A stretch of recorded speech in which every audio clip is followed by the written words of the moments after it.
Allez, on va s'intéresser à présent au contrôle fiscal et les risques liés à l'IS et à la TVA, avec un regard sur les pratiques de la fiscalité internationale. C'est la thématique d'un séminaire à l'intention des fiscalistes au Mali. Objectif, le rehaussement du niveau des acteurs de l'économie nationale, nous fait comprendre Awa Adama Coulibaly.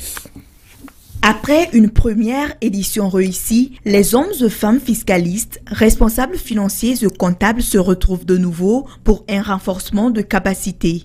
L'impôt sur les sociétés et la taxe sur la consommation sont au cœur des échanges cette année. Nous nous sommes rendus compte qu'il n'y avait pas de formation de haut niveau portant sur la fiscalité.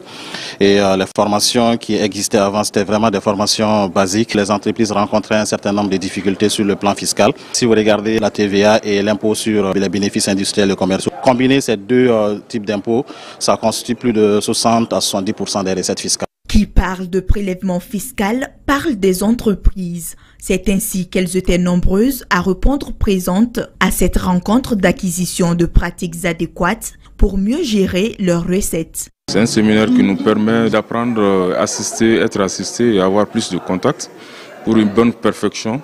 Et nous, les sociétés privées, ça nous sert à avoir une bonne optimisation dans nos pratiques. Les attentes en termes de fiscalité sont toujours très nombreuses.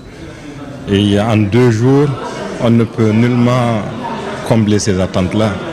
Mais on a eu beaucoup de réponses à nos différentes questions.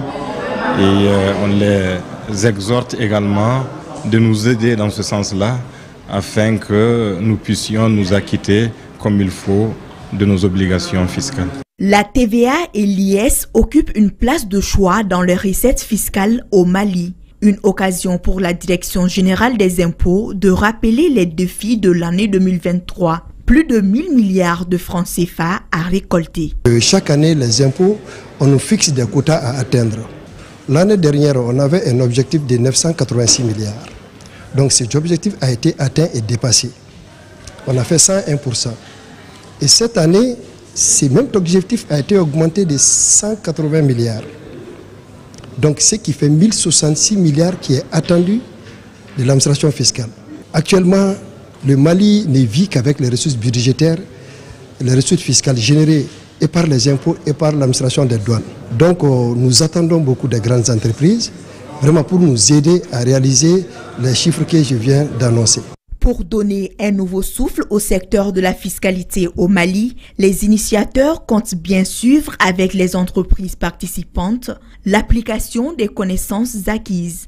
Le séminaire a pris fin par une remise de distinction aux participants, aux formateurs ainsi qu'aux collaborateurs.